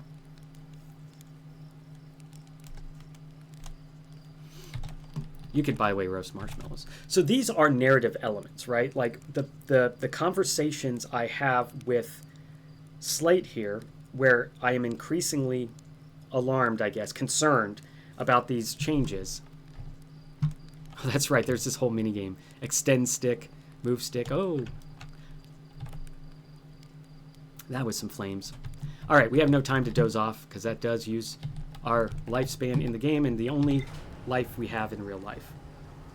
So if I say that time is not the narrative device, it's just a piece of the narrative, what is a game that uses time specifically as a narrative device? And the first example I can think of, and it's a disturbing one. If you know the game, you know it's very disturbing. And if you don't know the game, all I can say is actually famous Hollywood actors and voice actors did the characters in this. So this was a serious game for serious business. But what is it called? It tells you the narrative in the name. 12 minutes. So in this game, you are chilling with your wife. Suddenly someone comes in, brutally murders your wife. And I think the first time brutally murders you, but I don't know if that's true. And then, some shenanigans happen. The police come. They arrest you because for obvious reasons. And the game ends. Or after 12 minutes, your time ends and you're back where you started. Groundhog Day style or Outer Wilds style. So again, do you get to carry any materials? Do you get to carry any resources? Do you get to carry anything? No, except for the knowledge that is in your head. And that is why it is not just a narrative device, but it's also an amazing device for mastery. What is mastery, Steve? I've already talked about it a bunch, but what is mastery in a narrative game? Well, let's talk about that. So mastery is the ability to know and respond to and use all the mechanics of the game, even if you're not good at it. Then what is a mastery of a narrative? It's not getting to the end of the narrative, and it's not knowing the end of the narrative. Quite the contrary. You could just flip to the back of a book and know the end of a narrative, and you can know kind of broadly how we got there. But, does this indicate that we have mastery over the narrative? No, obviously not. There's stuff that happens in the book. Claire kisses Darren, and Darren's wife is jealous until she finds out that Darren was choking to death, and that was not a kiss, but it was the kiss of life. So all this is a narrative, right? Like I just told a literal story, and a game that wants to tell that story has to use tools. And a good one, like in 12 minutes, is the tool of time. So after 12 minutes, you reset, Groundhog Day style. You have the knowledge of what happened before. And so you can try things. And by the way, that game is unforgiving. And since the core of it is an extremely upsetting event of physical violence, it's not for everyone. It was barely for me when I was investigating it. But what it does powerfully. Because you have to witness this horrible crime of someone you ostensibly love, or at least that you have affinity with because it's the only character you've seen the most of that's an ally, or are they? You have some sort of bond. You have a bond of gameplay. You have a bond of love, if you can perceive that, if you can role play that. But in the end, you have a connection. And so this is structural. This is not a manipulatable thing. This is not a dynamic thing that you're watching happen. This is structural to the narrative. The narrative doesn't exist without this central conceit, but more importantly, it doesn't have a central conceit without this narrative. So, by the way, Dark Bramble is a white hole, which, you know, that's the other end of a black hole, at least in this science, in this realm of science. Not today, Space Devil. Another perfect landing, friends. Let's get out and see some stuff. I'm restless. I actually don't remember what all you do on Dark Bramble, but the first thing you should notice is this is some frickin' inhospitable terrain. And all the planets and moons are like this. They just have so much that's not going for it. Oh, by the way, we got no gravity, so that means we don't want to fly away. People who saw my last stream, I went on to the Interloper, which for I think the first time, and it's a comet. It goes very fast. It's hard to catch. And then I jumped off of it in my trusty jetpack, and it flew away with my ship on it. I caught it through sheer luck, but you know, these planets are lively places. You don't want to just wander off unless you know where you're going, or unless you can guess where you're going. Luckily, we have this tool. Like I said, I'm not getting into the gameplay of this thing at all. This game is awesome, gameplay-wise, narratively-wise, this central conceit of time. But in 12 minutes, it's a different central conceit. You have a mystery to solve, and it's of, you know, critical importance that you solve this mystery. And so because of that, you are inspired to use this narrative device structurally to your benefit. Bonk. Okay.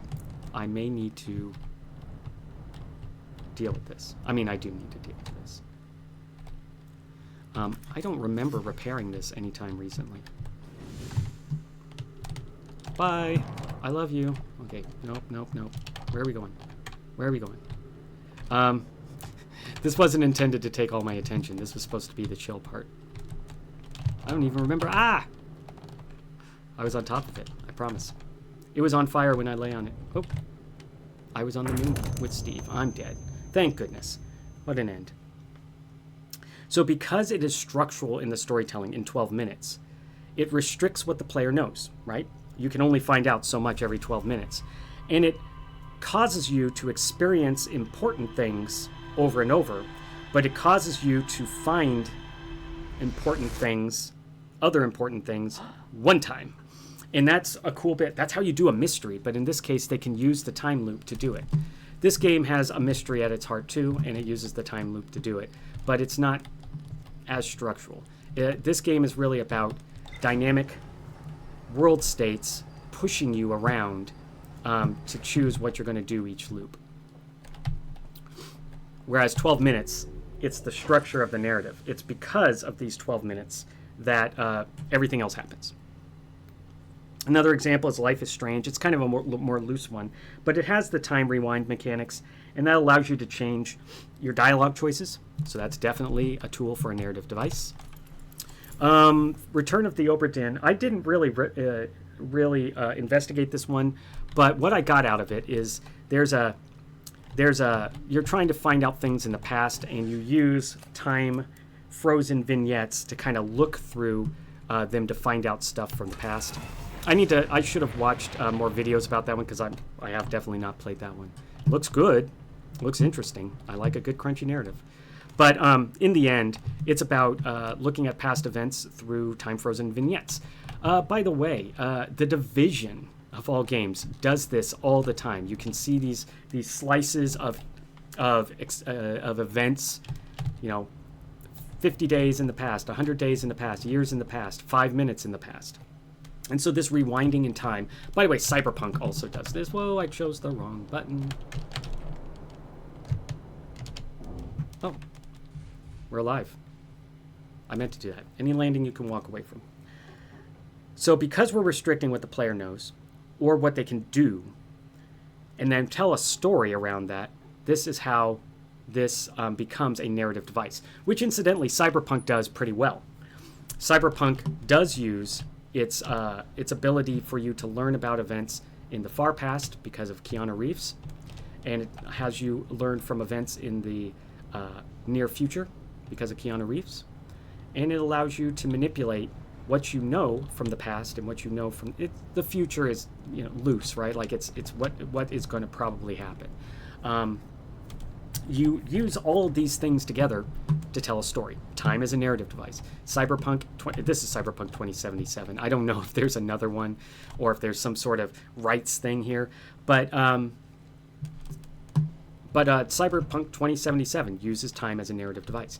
It uses the concept of a timer as a narrative device. You have only so much time before Keanu Reeves takes over your brain, which, saying that every time is just, it's a certain kind of magic saying that.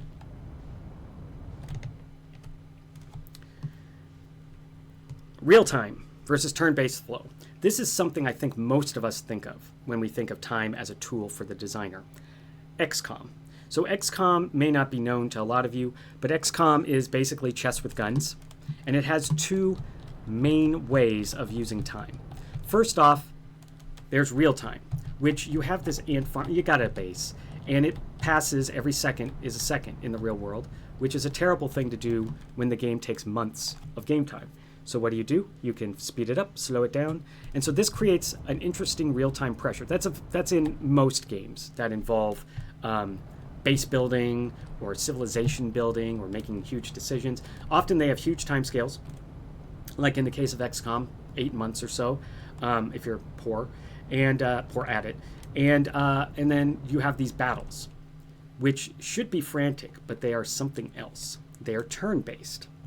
So what we are doing is we are using real time and the ability to speed it up and slow it down in the macro sense, in the strategic sense, as a tool to tell part of the story, which is that there is this pressure, this urgency, because the longer you wait to do things, the more the worse it gets, and the less opportunities you have, and the more things you got to respond to.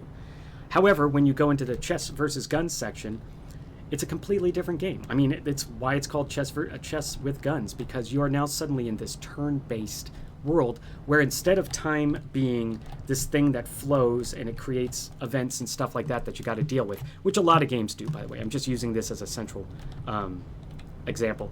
But instead of that, in the turn-based section, you have literally all the time in the world.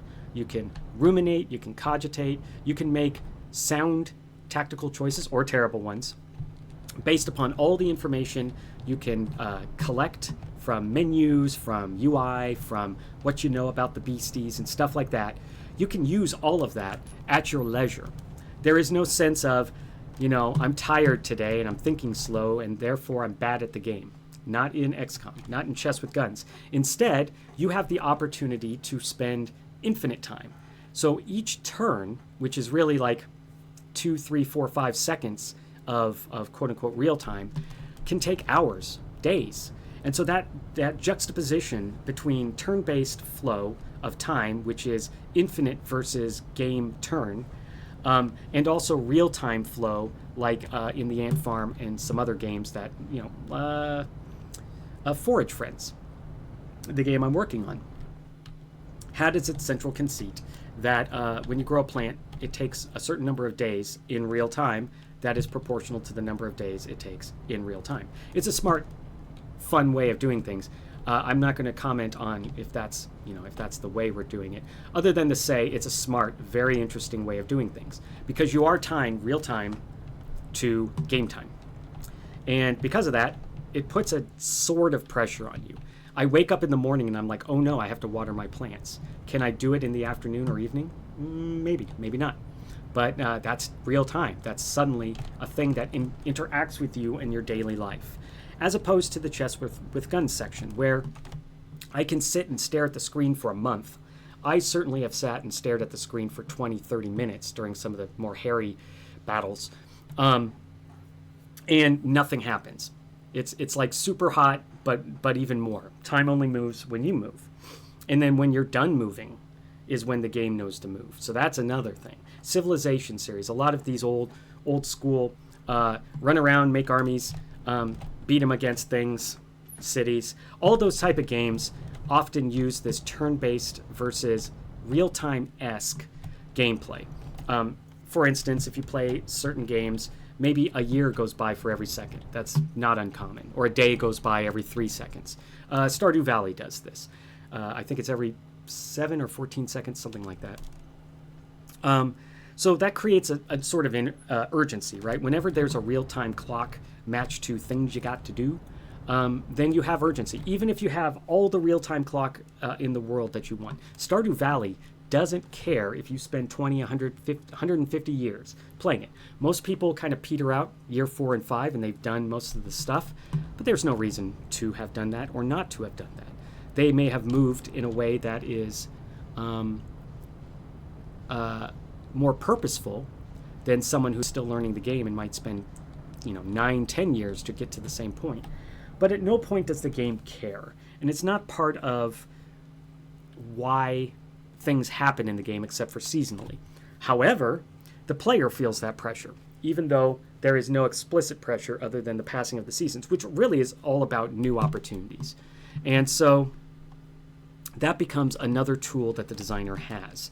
They can have things pass at a tick and have that tick be related to real time, be related to game time. And that locked together thing gives the player that sense of time, that sense of pageantry. A month has gone by.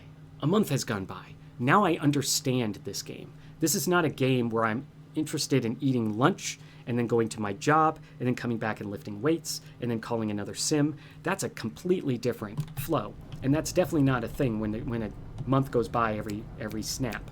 So these are tools. I learned so much about The Sims when I see that the clock is ticking, not on a one-to-one basis, but it is definitely ticking.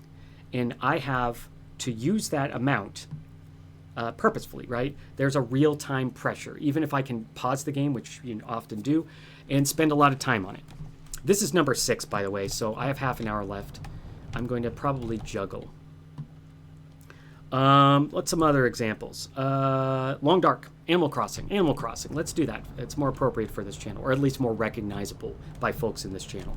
So in Animal Crossing, time passes 1 second per second in real time. That is incredibly hard to pull off. Very few games can pull that off. It's why it's generally not advised to do that, because of Animal Crossing. It carries a lot of consequences to the player funnel.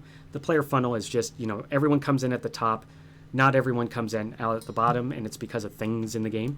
And a big one is 1 second per second.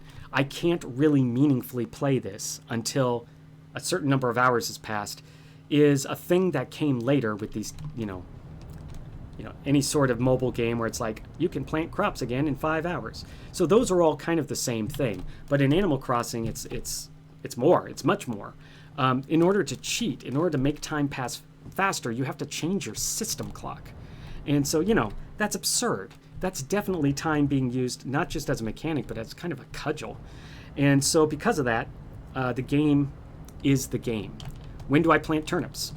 When do I get weeds? When do I go talk to that horse person? When do I have to pay back my loan? When do I get to dig up fossils? When is it that bananas appear? I'm trying to think of some of the things that are time-based. So since these are in real time, this is a thing where it's like at 7 a.m., it is possible to walk out and see if bananas happen. 7 a.m., my time. 7:02 a.m. is 2 minutes in that game. So it's not quite that matched, but it is so closely matched that it's good for our discussion. The Long Dark is also like that. I have it down because the constant passage of time is related to real time, very, very strongly. However, there are ways to manipulate that timer, and this is not using time as a way to manipulate a game. This is just the way to manipulate a timer. But for the most part, The Long Dark is built upon this long play, exactly like Animal Crossing. They want you to suffer the consequences of your survival over time, instead of, ouch, I now have an injury. 25 seconds later, the injury's gone. That's definitely not what they're going for here. They're going for the opposite. Oh no, I'm injured. 10 hours from now, I'm still injured. My bandage needs to be changed. That has real life heft. That really fits the metaphor. 4 M's. That really fits the metaphor so much better than so many other things. And the reason for that is survival often doesn't feel like survival. It feels like ticking off a box. And so I have a lot of problem with survival games, both professionally as a game designer who has worked on a couple of survival games, but also as a player. It just, you have so many tools, game designer, to mess with time. Why are you using a fast timer, a slow timer, whatever, when you could, say in the long dark, use a real-time timer or close to real-time timer to really get your point across, to really get your narrative, at least your stage, the stage upon which your narrative takes place. And the long dark isn't like dripping with narrative, but it's there. All games have narrative, even if it's run around, shoot the demons, which is Doom. That's all the narrative you need. Bigger demons happen, you keep running. Bigger weapons happen, you keep running. Finally, you meet the biggest demon, and you have the biggest gun, and now the game's done. But did you learn things? Is there a story? There is absolutely a story to Doom 1, and there's absolutely a story to all the Doom successors, but Doom 1 is the perfect example for this because John Carmack, 17 years old, hacked this game together, and he was definitely one of the original, games are about running, shooting, dying, falling over, that sort of stuff. Nothing wrong with that. That was my college years playing those games. But when you look at how Doom frantically has you play the game, whereas let's select something and get in closer because I've just kind of been orbiting. All right, let's get into Timber Hearth. But this freneticness has you get glimpses of a science base, of a deep science base where experiments are happening, a gate to another dimension. So you're getting the narrative, right? The demons came out of this gate from another dimension, and it was scientists who did it. And Half-Life, took up that ball and ran with it really far. And so, because of these real-time examples, then you have heft to your game. You could do whatever narrative you want. You can do whatever gameplay you want if you're choosing to use time, I was going to say properly, but at least purposefully as the game designer to do the experience that you want the player to have. So turn-based examples, by the way, is like Fire Emblem. All those games, right? Turns happen, but also they represent time happening. And so these turns allow you to take as much time as you want. You can think about it. You can read the UN Declaration on Human Rights and come back and you're still there. No dynamic world changes. No time has changed for narrative reasons. No simulation is simulating in front of you. It's all turn-based. You control time as a player, or at least you control the rate of time. But controlling time is the right way to put it, because controlling time is a switch. Manipulating time is a knob. Number 7 of 8. I'm in danger. Let's talk about perception of time. This is actually a topic, so I'm obsessed with time IRL. And if you really want to talk to me about time, you're really going to talk to me about the perception of time. Because no human being goes through any second of the real world in the same rate of time. Children, time is very different. Each second is a lifetime. Talk to a 70-year-old. They can't even remember 10 years of their life. Whole chunks of time are gone. And so, that's that, right? People, when they're in a car accident, I saw the flying glass coming, and, an angel came and, grabbed me through the window and put me down on the ground and, gave me a Pepsi, right? So you get these people who have these amazingly terrifying, amazingly life-changing experiences, but they always report a different perception of time than not only they would normally know, but also people couldn't relate to because they have not experienced that. One that always interested me is numinent and imminent perceptions of time. I'm going to not use the technical terms. I'm just going to give an example. Some people, when they go to churches, synagogues, temples, what is the Zoroastrian one? I can't remember. But when they go to these places, some of them, especially children, perceive a different sense of time. The 2 hours of a service may go on for 20 years in the mind of a small child who has to sit there and listening to the walking and kneeling and jumping about and singing some things. That's a different perception of time. But a person who is deeply religious may have a different way of seeing that it's a long period of time, because every moment that they're experiencing this thing is a moment of validation of the things they believe. And then more importantly, it's got pageantry, it's got power. And so for this reason, religious experiences, and by this I mean just run of the mill, every person who is religious, their experiences, there is a different perception of time. So for for a couple years, again, tales from my storied life. I always feel weird because all these things are true. I've definitely done all these things. For 2 years, I was part of a cathedral choir. So this was a hardcore choir involving hardcore choir abilities. And I was a trained singer through many years of training. And so, I had the business for them. But I myself experienced once, we did the Halloween suite, the Hallelujah suite. And I swear that thing took ages to get through. Not because I didn't want to sing it, not because I didn't like singing it, not because I dreaded singing it, but instead it was an incredible experience. It was an experience that twisted my perception of time, where every note that were hard to hit for me, I was a tenor, I am a tenor. I didn't used to be a tenor, but I am a tenor. And so for that reason, tenors especially suffer from fatigue as the song goes on, because it's just, harder. You got more diaphragm work to make, I'm not going to get into all this stuff. It's harder to sing tenor under, long-term circumstances than it is to sing baritone or bass. So anyways, I don't want to get into that. Basically, I sang this song in front of a bunch of people, in front of television cameras, because several prominent news anchors also went to that church. And it was a big deal. It was a thing that led to the cathedral choir. I didn't get to go, but the cathedral choir went to Kiev. This was, by the way, 20 years ago, so different time. They got to do their thing, which is sing that exact same song in an even bigger cathedral, with an even larger context, and more people internationally seeing it.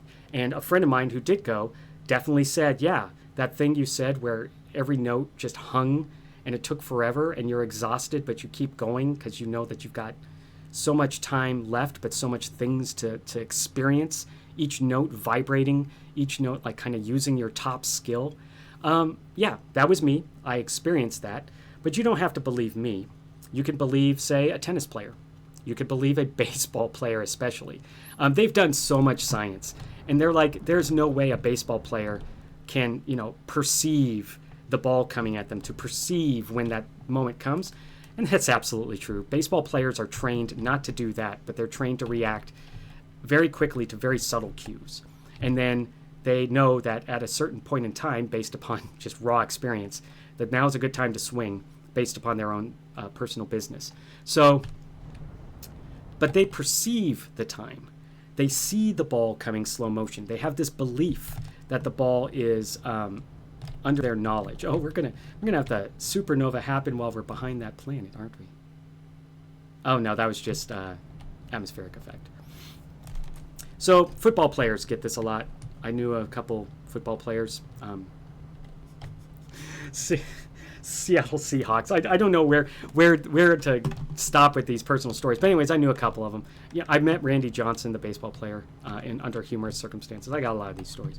But when you talk to football players in various positions, they perceive time differently because they have different jobs to do. It takes different parts of their skill set.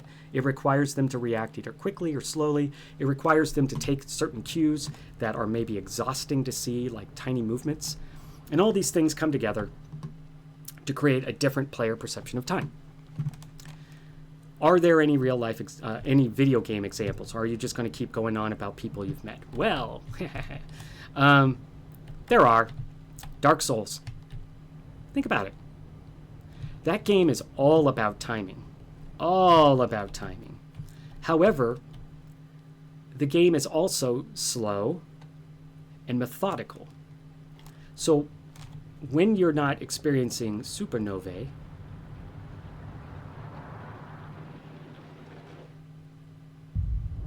sorry, the execution of this is just A+, A++. You know I love games. You know I love to compliment games, except for Evil Genius 2. But, you know, so I'm always going to say something nice about a game no matter what. And in this one, it's this flippin' supernova. It's got, like, watery texture to it. It's just, you know, what is going on is kind of the vibe here. Let's fly away from it. Hee hee hee. I do it almost every time. So in Dark Souls, because it is slow, because it is methodical, because it is built upon a different tick rate in your brain that requires you to respond both quickly but also methodically, it creates this amazing sense of tension. And if you've ever played Dark Souls or any Souls-like game, tension is the word, right? You are trying to make sure you do certain things under certain circumstances at a precise time. You've got a little bit of time to see it, but you also don't have any time to see it. That's why Dark Souls got famous. The perception of time rather than the reality of time. I mentioned Doom, but Doom is just a great one for perception of time. If you've ever played, and this is all the Doom games, this is not like OG Doom, but you should play OG Doom because it was the most like this. Everything runs at light speed. Everything goes at breakneck pace. There is no time to breathe. There is no time to ponder. It's just go, go, go, go, go, shoot, shoot, shoot, shoot, shoot, run, run, run, run, running about, shooting guns, doing the business. And so because of that, you have this fast, fast, fast, and instead of tense, you get exhilaration. And it is, you know, it's the friendly twin of tense. It's similar to when I said the other day that you have melancholy and you have exhilaration. I think it's exhilaration. But the two sides of the same coin. The same thing as with tense and exhilarated. Both of those are two sides of the same coin. Strong emotion. They cause your muscles to move. They cause your eyes to change shape. They do all these things because you are feeling it. Not as a player of a video game, not as a human being who needs to pay taxes, but instead as a person so immersed in that moment, not the world, not the narrative, but in that moment, that exact specific moment, that you have a completely different game than Doom. So in Doom, if you wait for a second to think, to breathe, you don't have any tools to get out of that. In Dark Souls, you can indeed take a breath, but you're going to be rolling while you do it. It's a game where every second counts, just like in Doom, but you have this methodical, slow, tense combat that allows you to do what you want to do, which is take a breath. And that's why tension and exhilaration are kind of the topics of the player perception of time, or at least they're the keys to the player perception of time, because those are exhausting, and those are also the culmination of what the player desires. So because time is felt differently in a game, you have to ask, who's responsible for this? Who made this happen? Well, it's your game designer. I mean, that was a softball of a question. Your game designer is using time as a tool to feel differently each time. In Doom, you feel like the world is sped up. You feel like things that happen are too close to your face, that are moving too quick. It's blurry. Things are at the edge of your vision, so it's triggering your peripheral vision. And all these things cause your sense of time to change because of the exhilaration, because of the exhaustion you're feeling running all your sensors on high alert. Whereas in Dark Souls, you feel exhausted because of the inherent emotional tension that you're experiencing.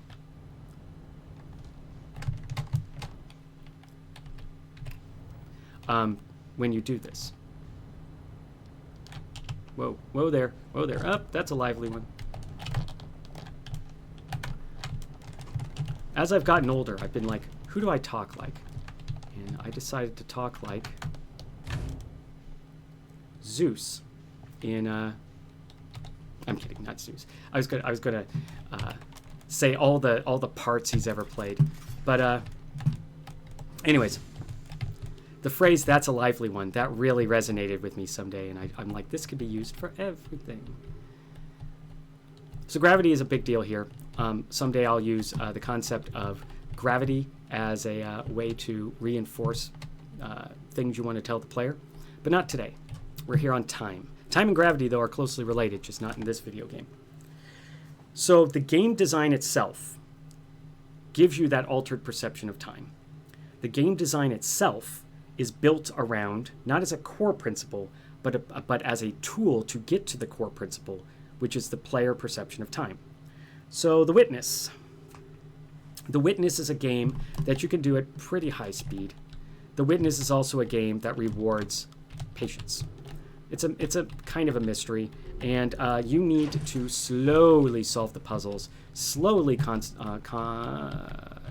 think about the stuff you've learned, and if you do that slowly, if you do that mindfully, if you take what feels like a long period of time but focus it down to puzzle solving at a nice pace, it rewards you. It says, good job, player. You went through something that's kind of exhausting, which is the focused mind of a puzzle solver. And so in each of these times, I've been talking about your mind, and I've been talking about exhaustion. So every moment of your life, you are simulating reality. Think about it. Literally think about it. Are you worried about taxes? Tax time's coming up.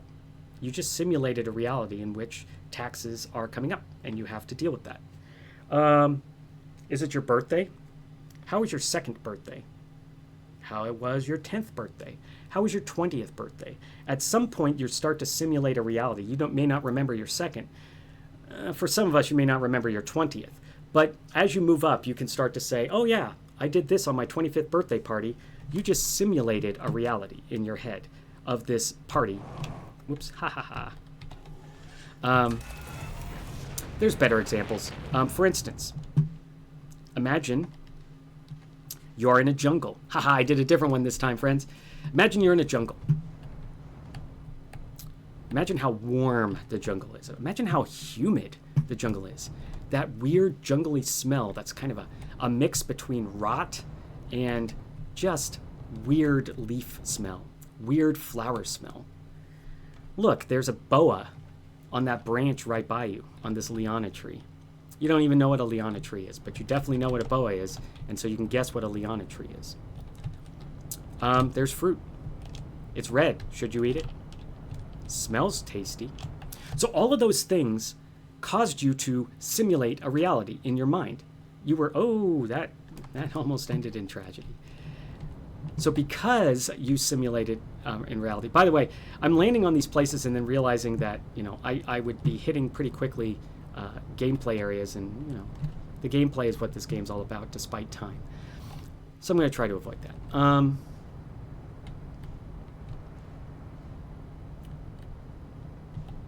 So this perception of time, sorry, I'm trying to catch up. I looked at my notes like a fool. Do not look at your notes, Steve. You don't need them. You know time. Time is the enemy. It keeps on ticking every day. So you can also mess with the player's perception of time, say, by having a quick moment, like do this, do this, do this, do this, and then a time where you just run. And that affects the player's perception of time. For one, they're probably going to think that they're running a lot more than they're doing the click, click, click, click, click of action. But that may not be true. They may only be running for a second, and it may have taken 20 seconds to do all those rapid-fire actions. But it's because they're rapid-fire actions that change the player's perception of time. So let's talk a little bit about the simulating mind when it comes to exhaustion. So your mind uses calories. It uses a lot of calories, a crap ton of calories. And a lot of that is for simulation. I'm worried about my wife. Oh, is it time for dinner? You're simulating a reality in which it is time for dinner. What should I wear today? You're simulating many realities. At least you're simulating the reality of standing in front of your closet, imagining in your head, but the imagination is of this reality of the clothes you own. By the way, these imaginary realities, the simulation you do in your mind, is almost never correct. That's never the point of a simulation. The point of a simulation is to get it close enough that anyone can get. In this case, you in your brain can get what the gist is. So if you think about a game where there's, say, fast platforming, I'm skydiving, and then all of a sudden I'm doing math, these require different levels of mind work. And, I talk a lot about minds that do certain things, like executive mind, puzzle-solving mind, all these other minds. The reason why I say that is because they all require a different set of energies inside your mind. And this is not like Taoism, though I'm happy to talk about Taoism if you want. But this is more like a certain number of calories are flowing in. How much do you want to devote to keeping your heart beating? How much do you want to devote to remembering song lyrics because they're stuck in your head? How much do you want to devote to remembering what you learned in your PhD thesis class, etc., etc., etc.? All those things take up calories. All those things take up your mind. When you play a video game, the more that gets thrown at you, especially with different perceptions of time, the more exhausted you get, and the more you are likely as a game designer to lose your player. Now, that's fine. Like if it's a save game like this one where you can save after certain circumstances, then that's healthy. In Satisfactory, it tells you every 2 hours with a funny statement. It's been 2 hours. It's been 4 hours. It's been 6 hours. That's purposeful, right? Because in Satisfactory, your perception of time is way different. Many, many times I've been building, and I realize 8 hours has passed because the game just told me so. It's like that. It do be like that. If you were to ask me, I'd be like, oh yeah, I spent an hour. Now I have the afternoon to myself, and it's dark outside. So my perception of time was changed by the gameplay itself. The way you think about it is often we say moment-to-moment gameplay. That's a very purposeful thing to say because moment-to-moment gameplay means that this is where the player is expending resources. And then there's other stuff. There's like my knowledge of the XP system, my awareness that I have to go get groceries in the game. I'm not going to survive this. Maybe I will. It's a sturdy little beast.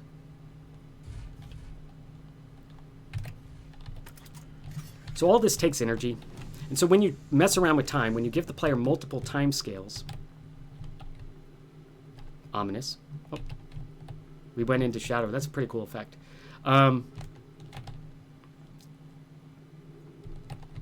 lost my train of thought. Because of these different perceptions of time. There we go. I don't have notes for any of this part, thank goodness, but that does mean I'm kind of losing it. So I realized that we are actually going to go over. So my question to you is, I can switch back over to SuperHot, or I can continue bebopping around here. First person in chat can tell me what to do, SuperHot or stay here. Because we're going to stay for a few more minutes. And we can, talk to these folks, Esker here, or we can see me run around in weird slow motion. Either is fine with me, but while I'm waiting for that comment, which I just realized I don't have delings here. Oh my gosh, I missed all this chat. I apologize. As you know, Ministress Insomnia Mia, on my home channel, I have deling. Okay, I am super sorry. I appreciate you all, and I, wish I had been watching this a little bit better. But I'm not, so I apologize for missing all that. I should have alt-tabbed. I was getting so excited. So what are we going to do? SuperHot again? Or stay here?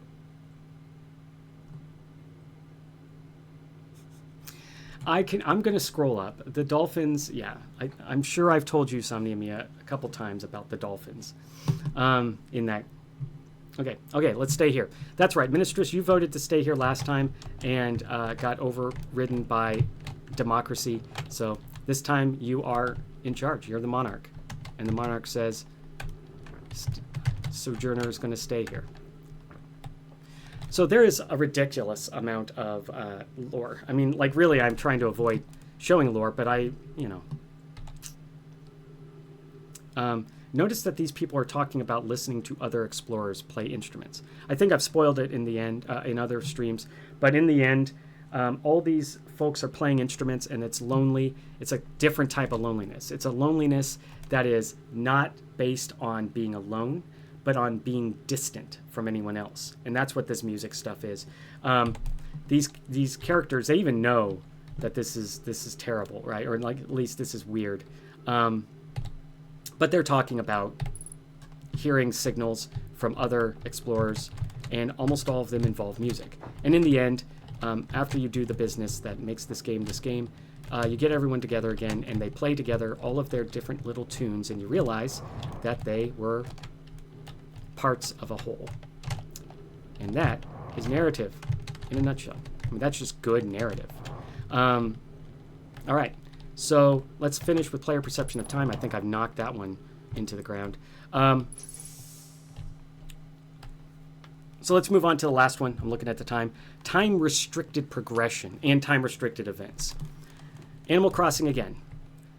I can only get turnips at certain points. I can only buy and sell turnips at certain points. I can only farm so many turnips. All of those are not just time-restricted. Oh, there's a flag over there. They're not just time-restricted, but they're also space restricted. But the central part of this, the decision maker, is time. So this restricts the progression. Well, it does other things, because we talked about Animal Crossing as a real world point over point, 1 second per second. But there's also just, in Animal Crossing, certain things only happen at certain times. Oh, occlusion! That's the sign of a really good solar system sim, is if you get eclipses and occlusions and stuff like that. Well done, folks.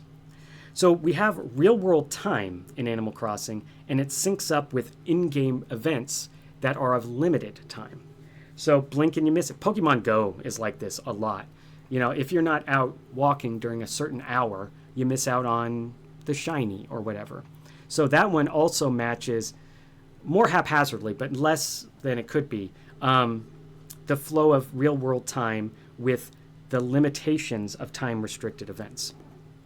Other examples are, of course, Stardew Valley. Stardew Valley is all about restriction in time events, just based upon the rapid speed at which a day goes by.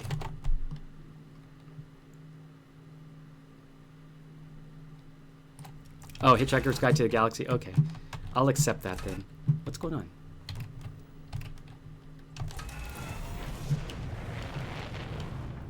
We're close. We're close to the witching hour, or whatever we want to call it. I haven't been to here in a long time.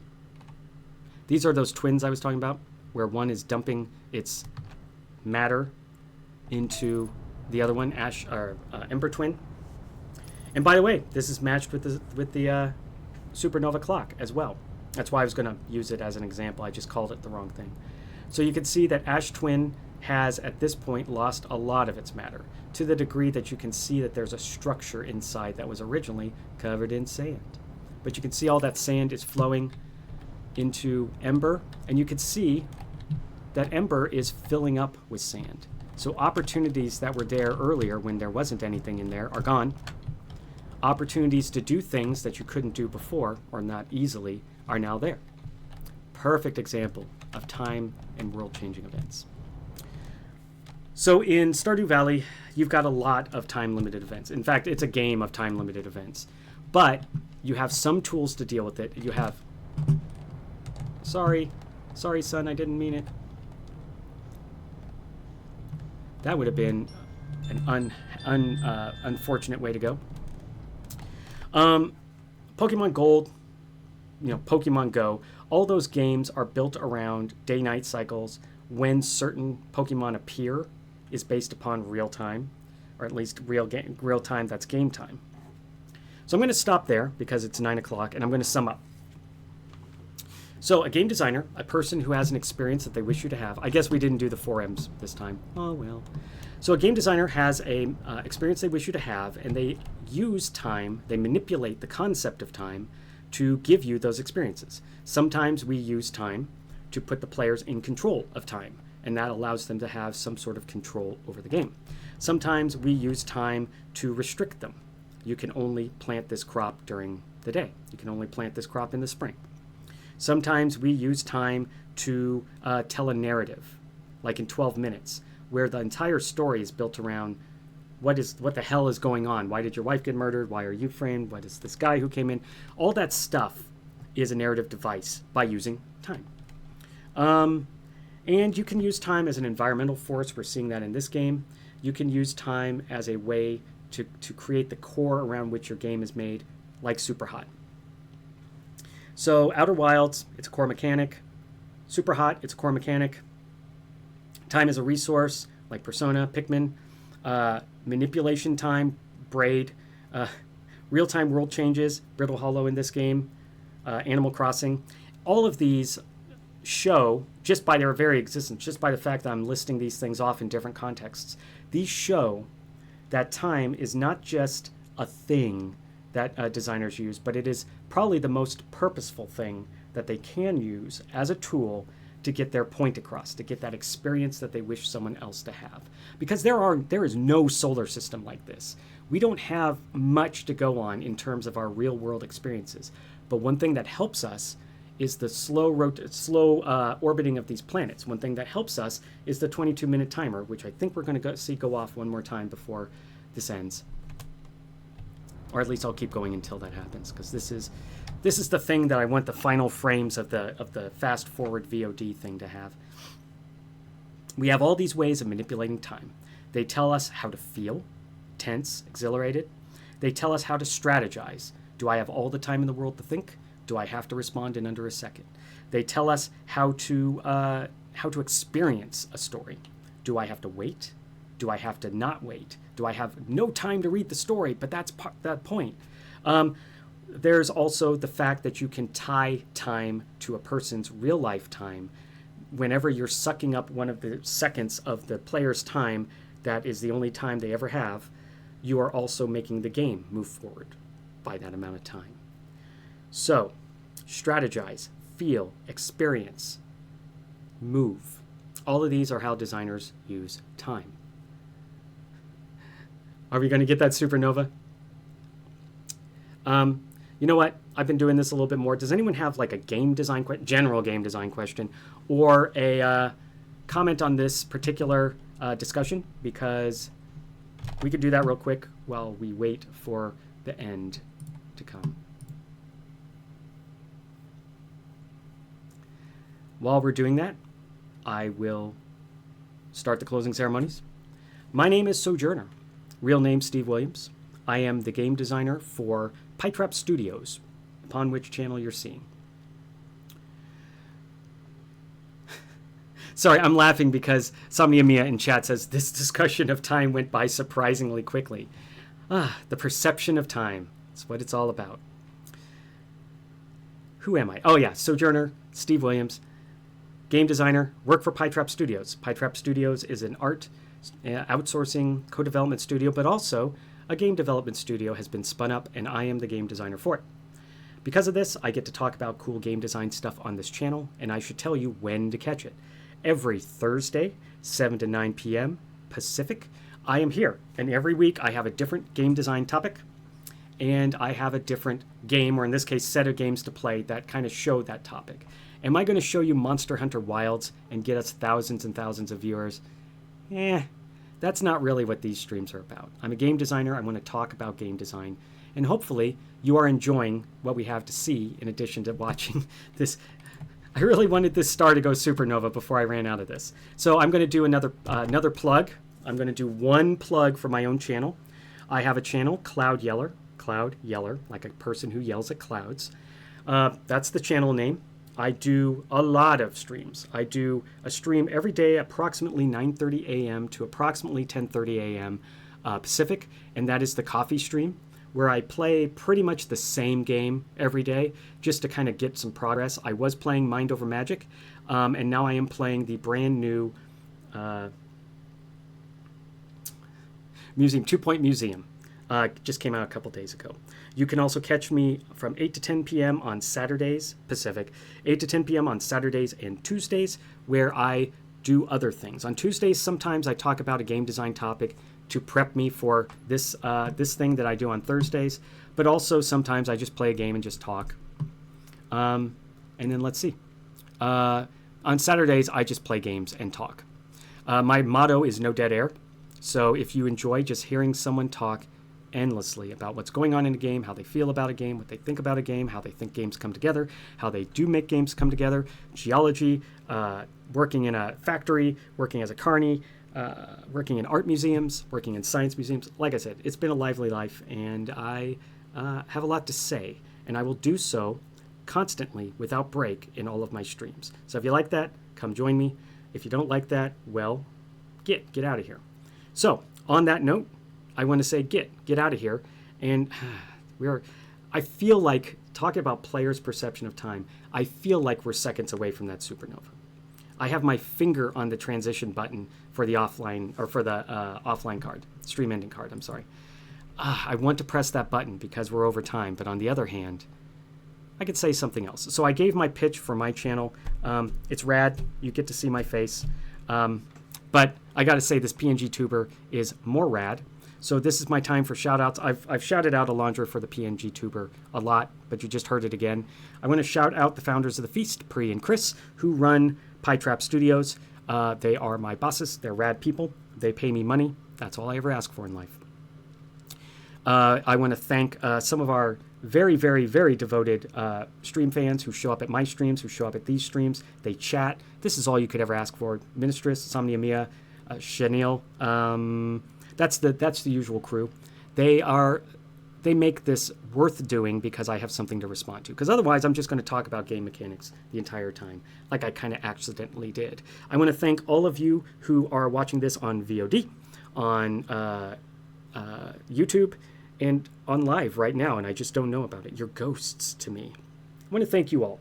This stream, like all these streams, requires me to write, requires me to think, requires me to research. This is something I do joyfully on my spare time. I love doing this because I can suddenly answer a bunch of questions I've had about player perception of time. But the more you interact, the more I enjoy it, because in the end, I would also like you to enjoy this experience that I've made for you. And on that note, we ain't getting a superhero, and I hear my cat mewling outside. So I'm going to finish this by saying, you're rad. Be well.